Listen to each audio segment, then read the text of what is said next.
గృహ నిర్మాణ కార్యక్రమాల్లో గత ప్రభుత్వంలో జరిగిన అవకతవకల్ని అధిగమించి అర్హత గల ప్రతి పేదవాడికి ఇల్లు నిర్మించి ఇవ్వడమే కూటమి ప్రభుత్వ లక్ష్యమని రాష్ట్ర గృహ నిర్మాణ సమాచార పౌర సంబంధాల శాఖ మంత్రి కొలుసు పార్థసారథి అన్నారు.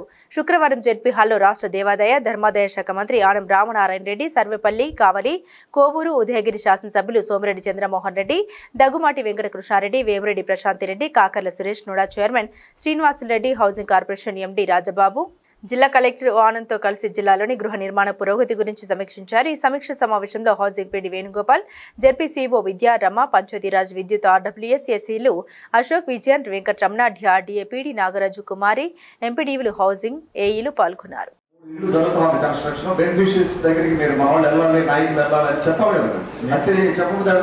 సార్ నేను అంటే మీకు వివరాలను ఇస్తున్నాను, ప్లస్ లోకల్ నాయకులు కూడా ఇస్తున్నాను సార్. సార్ ఇంకా ఫర్దర్గా అలాంటి ఏమన్నా ఉంటే నేను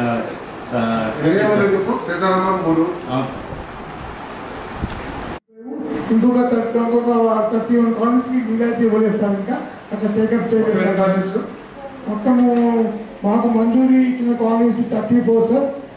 ఇప్పుడు డిపార్ట్మెంట్ ఉన్న కాలనీస్ 25 ఎక్స్ట్రా ఉన్నాయి సార్. 25 నేను ఇంకా మంజూరీ తీసుకోలేదు సార్. ఇప్పుడు జేజేఎంలో మేము సాగు తీసుకున్నామండి.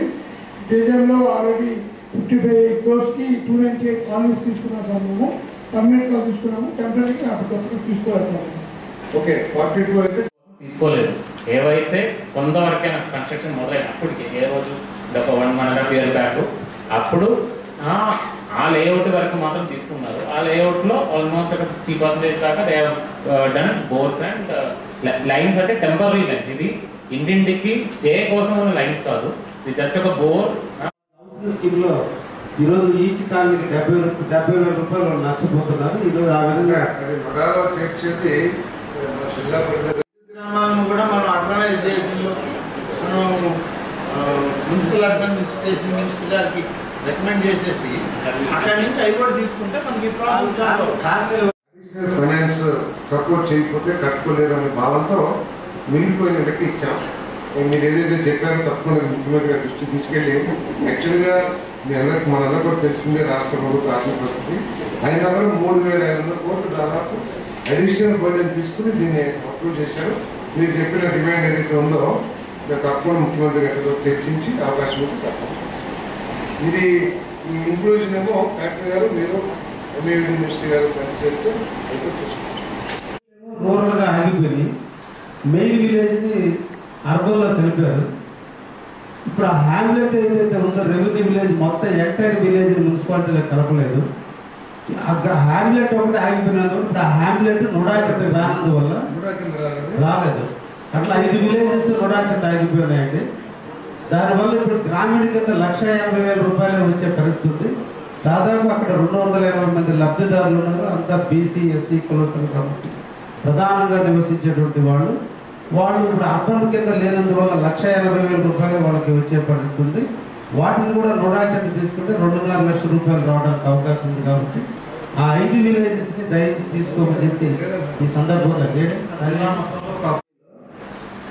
గ్రామం తోలేరు, లెవెల్ కేసారు, రాళ్ళు బిగించారు, అయిపోతే కాలనీలు కట్టుకోమన్నారు. వాళ్ళకి వాటర్ సోర్స్ బోర్లు ఇవ్వాలి. ఇప్పుడు కూడా చాలా దగ్గర బోర్లు లేక అందువల్ల ఏం చేశారు, హౌస్ వాటర్ వాడవతో ఇంటికి ట్యాంకర్ పెట్టి నీళ్లు తోలుకోలేడు. కాబట్టి వాడు ఇల్లు కట్టుకోవడం ఆగిపోయినప్పుడు డిపార్ట్మెంట్ అధికారులకు ప్రెజర్ పెట్టినప్పుడు వాళ్ళు ఏం చేస్తున్నారు, ఊరో కూడా వాళ్ళ దగ్గర నేషనల్ మేస్త్రిని తీసుకొచ్చి నువ్వు కట్టమా, నీకు సపోర్ట్ ఇస్తా ఉంటున్నారు. వీళ్ళు టార్గెట్ల కోసం వీళ్ళు చూస్తున్నారు, చాలా దగ్గర ఇప్పుడు లేఅవుట్లో కూడా బోర్లు లేవు సార్. టెంపరీ వాటర్ సప్లై చెప్తున్నారు వాస్తవం సార్, కానీ గ్రౌండ్ మీద రియాలిటీ వాస్తవం కాదు సార్.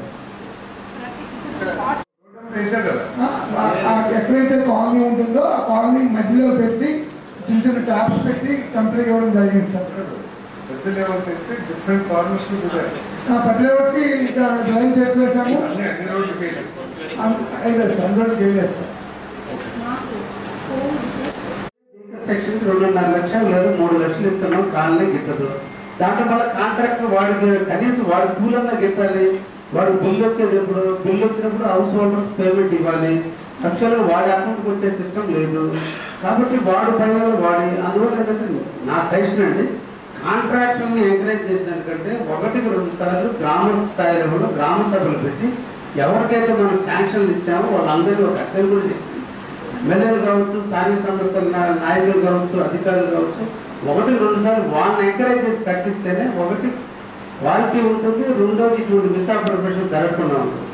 ఎవరికైనా ఇస్తే ఎంతోమంది గిల్లుకోవాలని చూస్తారు తప్ప వాడు వచ్చి ఎలా తెచ్చి పెడతారు. కాబట్టి కాంట్రాక్ట్ వ్యవస్థ కంటే కూడా పాతకాలం నుంచి అనాదిగా ఉండే ట్రెడిషన్ మనం అందరం ఎంకరేజ్ చేస్తే తప్పకుండా అందరికీ ఉన్నటువంటి సమస్య సార్. ఎలక్షన్ టైంలో చాలా మంది మేము సంప్రదించినప్పుడు కానీ నిజమైనటువంటి బిలో పవర్టీ లేనటువంటి వాళ్ళు, పేదవాళ్ళు ఎండాకాలం కాబట్టి జనరల్గా హౌసెస్ అన్ని కట్టుకునేది మా ప్రాంతంలో ఫిబ్రవరి ఇప్పుడు వర్షాలు ఆగిపోయినాయి, పంటలు ఇంటికి వచ్చినాయి కాబట్టి రైతులందరూ కూడా ఇల్లు కట్టుకుంటారు. మన గవర్నమెంట్ వస్తుందనేటువంటి నమ్మకంతో చాలా మంది పేదవాళ్ళు ఇల్లు కట్టుకోవడం, బేస్ మట్టాలు లెంకులు పూర్తి అప్ టు స్లాబ్ల వరకు ఉన్నాయి, కొన్ని స్లాబ్లు కూడా పూర్తయినాయండి.